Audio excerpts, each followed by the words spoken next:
Hello guys, isang magandang araw sa inyong lahat. So for today's video ay samahan niyo akong i-unbox natin yung ating drone. So ito ang DJI Lito X1. So correct me if I'm wrong kung tama bang pagbasa ko diyan. Lito o Lito? So Lito X1. So ito yung ating kasama sa mga adventure. Alright. So, tara at atin ang titingnan kung ano ang laman ng box.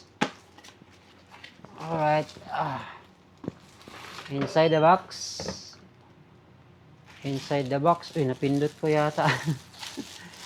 Ay, ang napakagandang bag ng drone. So, kasama to sa package. Mga pala yung ang package na kinuha natin ay Flymore Combo. So, yan. Napaka, quality yung bag mula galing sa mismong ng DJI. Right? Hindi pa natanggal ang tag. Sige, open it na. Wala nang maraming sat-sat. Okay, ang laman ay tulungan natin ito dito. Ay, pindot na naman. Ito, yung controller. Itong charging hub with the battery. Ayan. So, may dalawang battery at saka nasa drone ang isa. And the last one, ito na yung drone. Yung mismong unit ng drone. Ayan. Right. Tapos dito sa zipper, meron, and dito yung mga accessories. Manual. And pre-propellers. Isa, dalawa, tatlo, apat, lima, anim. So, anim. Tapos yung connector na papunta sa controller, papunta ng cellphone. At ito yung screwdriver na free para sa pagpapalit ng ating mga, kung sakaling man magpalit tayo ng propeller. Okay, so dito sa unit, naitaob pa natin. Talaga naman. Sa unit ay ganito lang siya kalaki.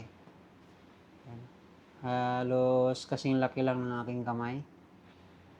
Ayan. At meron siyang free na itong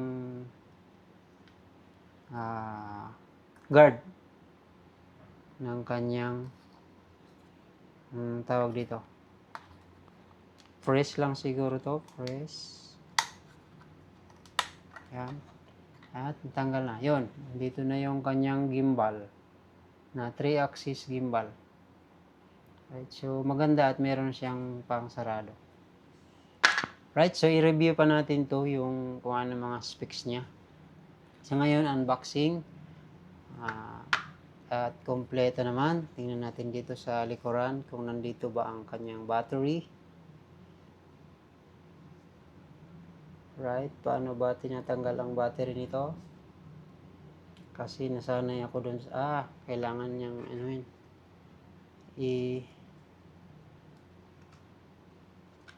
tanggalin muna natin yung nakalagay na nakalagay sa kanyang propeller. Kailangan niyang i-unfold para makuha yung battery.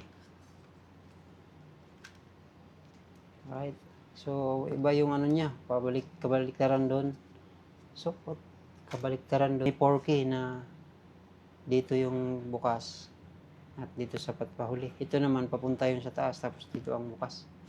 So, yan. Mas malaki siya mini 4K at meron siyang sensor kabilaan. Yun yata yung tinatawag na omnidirectional sensor. Okay, so ito tanggalin natin yung battery. Yun, ganun lang, pipress sa kayo sa gilid. So, yan. Dyan yan ilagay. So, tatlo yung battery dahil naka-fly more combo nga tayo. Yung merong RCN2 yata, yung built-in na yung kanyang screen. Hindi na kailangan lagyan ng cellphone. Pero doon sa pinagbilhan ko kasi wala yun. Hindi available kaya ito lang ang nakuha natin. So maglalagay pa rin tayo dito ng cellphone. Dito. Hindi kagaya ng RCN2 na may screen na siya na built-in. At dito meron pang isang yung pang Android na cable na nakalagay na mismo sa ating controller. Kasi ito yung pang iPhone. Kasi maliit siya. So, ayun.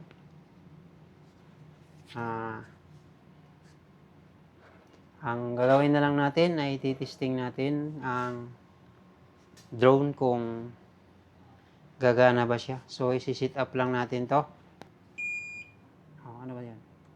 Nag-connect na ba siya? Patayin lang natin to. Hindi yata nakamatay Yan, buhay pala. Napindot dito sa bag. Okay, so ito lang yung laman ng ating box. So ipapakita ko sa inyo. I-review natin to at i-testing natin. So papakita ko sa inyo ang mga footage nito. At kaya ko to binili dahil dun sa kanyang dahil sa kanyang meron siyang sensor, collision avoidance, at yung follow mode. Yun yung pinaka gusto ko. Kasi nagbabalak sana ako yung Neo ang bibilhin ko para convenient siya kasi pagkuha mo sa bag tapos i-press mo lang, hindi na kailangan ng controller. Pero dahil mas maganda yung binibigay nito, so dito na lang ako kasi kung mag-upgrade na lang din naman, dito na tayo sa mas sulit ang features. Okay, so hanggang dito na lang ang ating unboxing. At i-review pa natin ito kasi matagalan pa tayo, mag-ano pa ako. Isi-set up ko pa to. At sa next natin na content ay i-review ko ito at ipapaliparin na natin. So, kung hindi ka pa nakapag-subscribe, hit mo na yung subscribe button dyan sa baba. Dyan. Saan ba? Dito. Basta maalin dyan. Tapos, pati na rin yung notification bell para lagi kang updated sa mga susunod nating update tungkol dito. Marami tayong gagawing content para dito. So, bye-bye! Have a nice day!